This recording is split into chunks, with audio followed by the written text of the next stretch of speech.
Hey Leo, welcome to your tarot session. Thank you so much for joining me today. I hope that this finds you well. And as always, I'm going to dive right in and I'm going to start by picking the general energy. Leo, what's present right now for Leo? Leo, what's present right now in this moment? Oh, okay. This is the end of the road around something very emotional for you. The eights are always connected to some type of transformation. So emotionally, there's a part of you that has transformed and it feels like you're choosing to let go for now. I feel like I need to ask you, what have you been carrying that is already dead? Something that emotionally already died in a sense, but you're still carrying it with you because it's being released here in the Eight of Cups. This is a card that I absolutely love, even if it can be uncomfortable, because we're going to be able to travel light in this next year. Clearly, there's this moment of introspection and we realize that, again, something is over. It already died. But it's been with me for so long.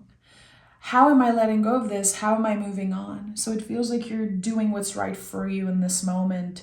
And this could be a very internal process. But again, I heard the end of the road. It's the end of the road for this specific situation. Something that you cared a lot about at one point. Now you're able to honor it and say,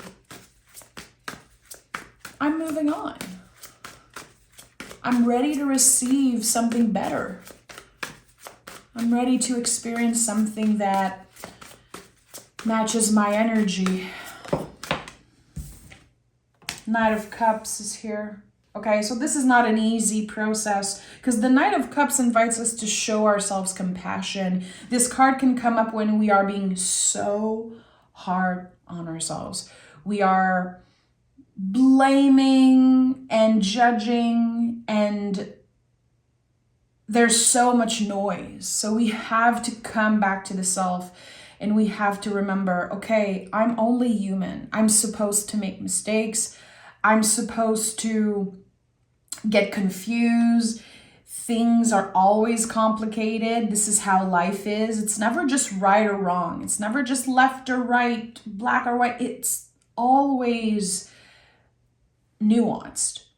So here with the Knight of Cups, you're careful with your own feelings. It's about you. It's about saying, okay, I'm putting myself first here. I need to tend to this feeling. Again, it's not easy. It's not necessarily comfortable, but I think emotionally, this is a huge wake-up call for you. You deserve to put yourself first. You have to put the oxygen mask on yourself first. And I don't know if you feel like someone took something away from you, but it's definitely coming up strongly.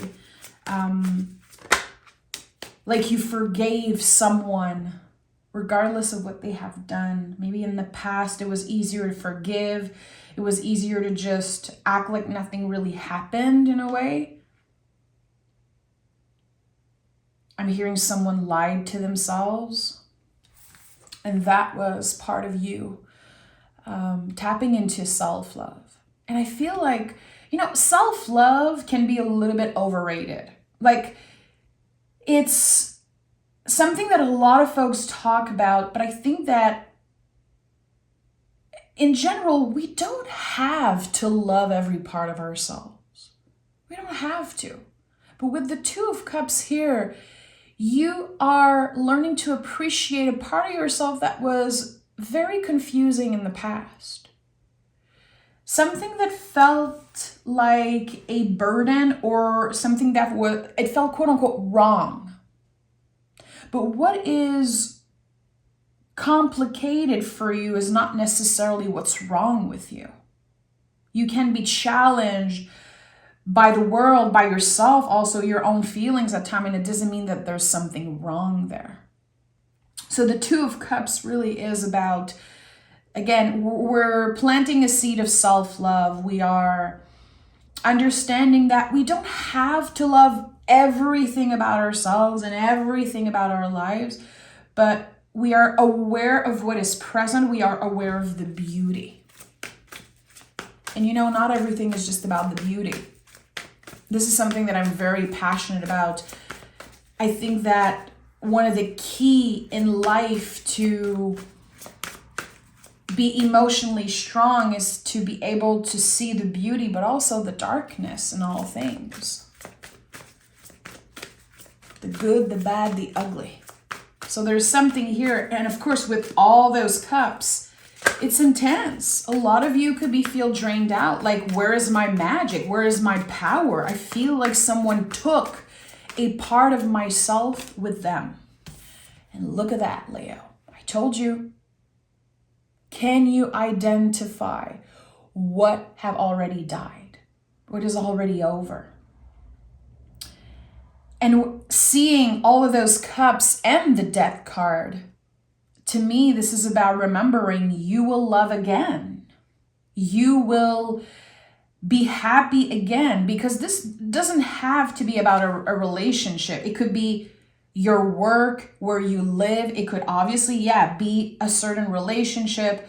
But there is something here that says this is not the end. This is a transformation. So some energy has been transforming while you were going through this massive wake-up call. This wake-up call to me feels like the universe saying you deserve better than this, Leo. Yes, there is more for you waiting. So the Death card is fixed water. It's connected to Scorpio, the sign of transformation. And when you think about fixed water, it's like this massive container of water. And there are, all of our stories in the past and the present. There's even like hope for the future. All of the heartbreaks, all of the disappointment, like everything is contained there. And at one point, there's too much. There's so much that you've been dealing with, and I feel in secret. There's something here that you've been going through alone that people don't know about. And you kept showing up with a smile on your face. You kept showing up again, putting the oxygen mask on others first. And at one point, it was like, I cannot do this anymore. I cannot contain those feelings. So with the Two of Cups, I'm wondering, are you meeting someone, or did you meet a new friend, a new potential partner, maybe a new potential collaborator or boss, like someone that's like, I see you, Leo. Your secret is safe with me. Your feelings are safe with me. And there's this invitation to trust someone or something that is mysterious. It feels brand new, and it feels like it's a total leap of faith into the unknown. But it's meant to be. It's meant to be. We have the Ace of Swords. Yeah, I knew that there was some type of a new beginning, some type of a new, Page of Wands. Okay, so all newness. Let me see. Give me a third card. Four of Pentacles. Okay, interesting. So with the Ace of Swords, the cards fell. With the Ace of Swords, there's a new idea. There's also, it could be definitely some type of a wake-up call here, because we have the Yods and they mean God. So there's some type of a divine intervention. You realize something that is actually so clear in the moment, and you cannot believe that you've been dealing with that for so long. It's this instant relief, this moment of clarity, and the fire, this inner light, this inner fire, your energy levels, your passion, your excitement for life, it's all coming back before the end of the month of December. There's this moment that just reignites your passion for something. We go from the Death card to the Ace of Swords and the Page of Wands. This is a rebirth of some sorts, the rebirth of the part of yourself that maybe you had to let go of. Maybe you had to move away from those parts to protect your feelings, protect yourself. For some of us, it's about surviving. And I really want to be clear with that. And I have 10-10 on the timer as I'm saying this. It's like a clear cut, something that you had to let go of in order to survive. It was too much. Again, there's so much feelings that cannot be contained anymore. And seeing the Four of Pentacles is very interesting because the Four of Pentacles is body wisdom. Trusting our own wise vessel. My body knows. Remembering that the body holds the count. And sometimes we are so overwhelmed, we are so tired, and we don't know what's wrong with us. And I think that, again, it's not that there's something wrong with you. I think that you're just moving through a lot of different layers of complexity when it comes to yourself, how you love, how you receive love, how you let people in, how you don't let in. And the fours in the tarot are so beautiful because they are like cosmic forts. Like they will show you exactly where you need more comfort. So here it's the pentacles, the body. It's your stability, it's your values. It could be also your relationship to money. Maybe there was the fear of not having enough, the fear of not doing enough. So all of this is changing. There's this transformation that's happening when it comes to your perspective here.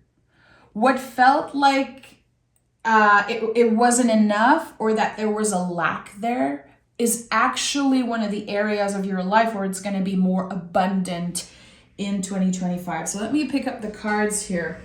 Let me see. Okay, very interesting because I saw 10. There's the 10 of Wands.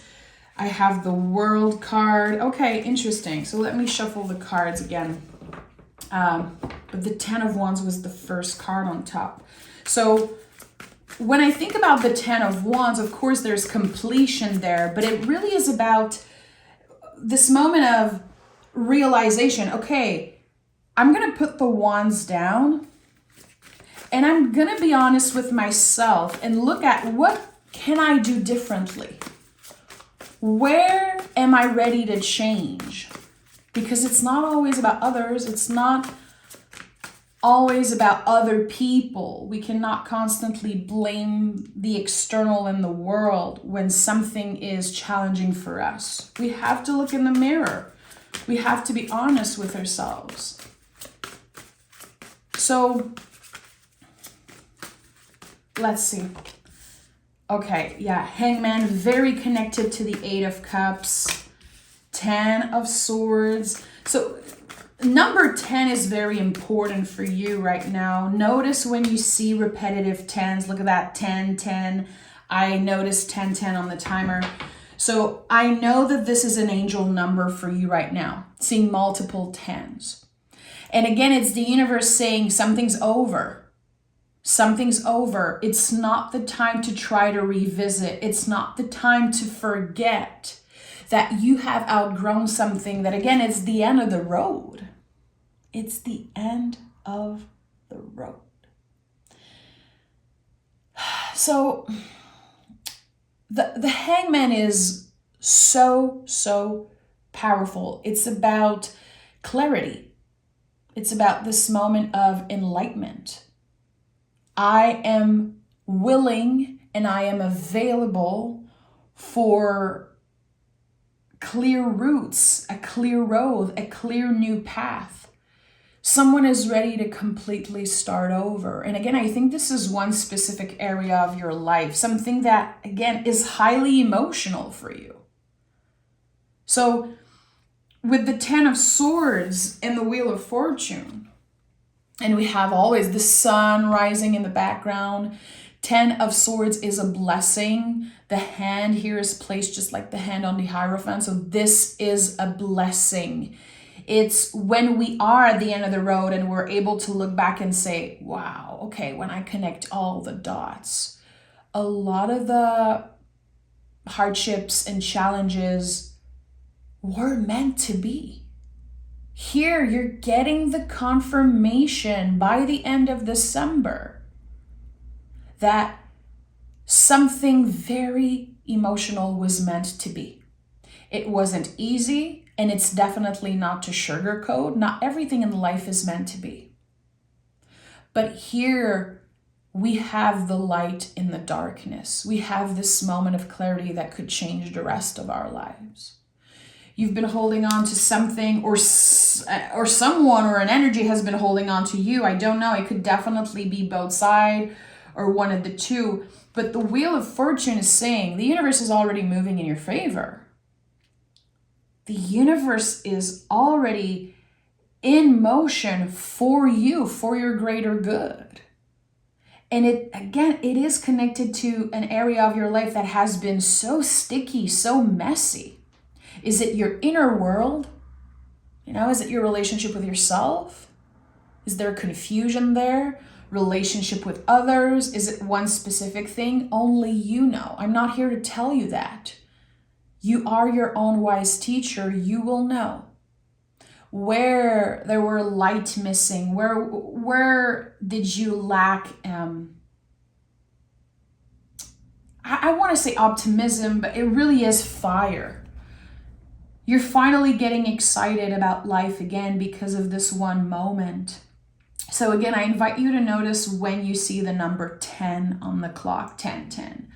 Or if you pick tarot cards for yourself, all the 10s are of great support to you because 10 is a completion. 10 says you're already done with this. You're already, just like the hangman, you're already transforming in the cocoon.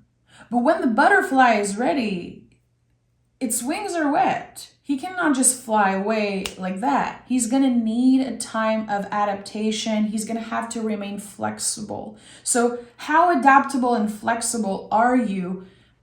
I want to say with yourself, with your own mood change and mood swings. And here with all this water energy, we could be going through ups and downs emotionally, and we don't really know how to hang on. We don't really know who we can turn to. I feel like there's someone who's been feeling lost emotionally. Like, what is the point? I'm stuck in this, or I'm never going to experience that type of thing again. It's over for me. It's like this moment of discouragement that's very weird for Leo. And again, I think you've been going through it alone. And now it's time for you to reconcile with the self. It's the darkness and the light that comes together and create this beautiful Wheel of Fortune here. And you are part of this card. This card contains all the fixed sign, Leo, Taurus, Scorpio, and Aquarius. So fixed energy is not the biggest fan of change when we are not in control of it. Trust me, I have my sun, moon, rising fixed. A lot of you guys know this already. My moon is in Leo, Taurus sun, Scorpio rising. I'm all fixed, my friend. So I know that if I'm not in control of change, it's going to be a lot harder for me. I'm going to have to stay present. I'm going to have to be as grounded as I can. And I think that part, you're nailing it. I think you are grounded and you are strong enough to deal with any types of endings that are going to be coming your way before the end of the year. You're ready to shed. Again, you're ready to put the wands down and say, that one is coming with me. That one is staying in 2024. So the wands that are coming with me, the things that I want to invest time and energy in, how can I handle them differently? Especially if you feel like a lot hasn't been going the way that you hoped for. I do feel like in 2024, you either did too much and felt disappointed with the result, or there's this lie that you tell yourself that you didn't do enough, and that is a lie. It's not real. This is part of old beliefs. This is part of the times that we live in. We all glamorize the grind, and actually it's time to stop doing that. And in 2025, it's a hermit year. We're going to have to be intentional and consistent, but it's not about how much we do. It's not about how much. This is the biggest invitation of 2025. We have to stop quantifying everything. It really is about the feeling. And I think you're starting to honor that more and more within yourself. Okay, how does that feel? How do I feel when I hang out with that person, when I am at work? How does it feel when I receive an email from that friend? And to be honest about that. To not constantly blame yourself and tell yourself that there's something wrong with you or that there's something wrong with them. There's a lot of things that, again, are just kind of at the end of the road. And I think that this wake-up call is a little sudden, but it will change your life. So we have Diana here. If you love to work with the goddesses, Diana is obviously trying to tell you something. I'm going to read the booklet here for you because there are always amazing messages in there. Diana is the Roman goddess of magic, witchcraft, women and children, wilderness, fertility, and hunting. Like many goddesses, Diana is one of paradoxes and dualities. Though she is a virgin, she chooses to protect women during childbirth. Even though she is a hunter, she cares deeply for animals. Diana shares the lunar trinity with Selene and Hecate and serves as the patron goddess of witches. Diana represents the crescent moon and the color white. Diana is a feminist, a protector of women, and a witch. She knows what she wants and she knows how to get it. She is owned by no man. Though a moon goddess, she confidently stands in her 2 feet on the ground. She is a free spirit running in the wild. She is one with nature. So the lack of pentacles here, because we have the 4 of Pentacles, we have some, earth energy here, of course, on the Wheel of Fortune, but there could definitely be this need to reconnect with nature, to go back to the source, to take some time to breathe in nature, outside, get out of your house, just go for a walk and take some time to breathe. Notice the synchronicities in nature, animals. You could definitely be seeing a pet or, finding a pet, taking care of a pet, or having some type of synchronicity that finds you around the holidays, connected to an animal, a wild animal that you've never seen before or that you feel really connected to. Do your own research. Again, I really want to encourage you to remember that you are your own wise teacher. Try to not necessarily look up, okay, what does it mean if I see a raccoon? But really dig deep.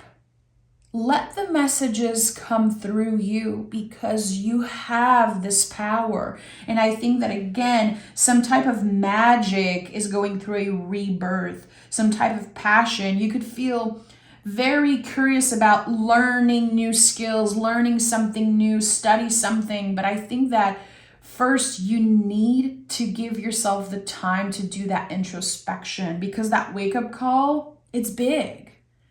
It's going to be intense, but it will change your life, Leo. I'm sending so much love.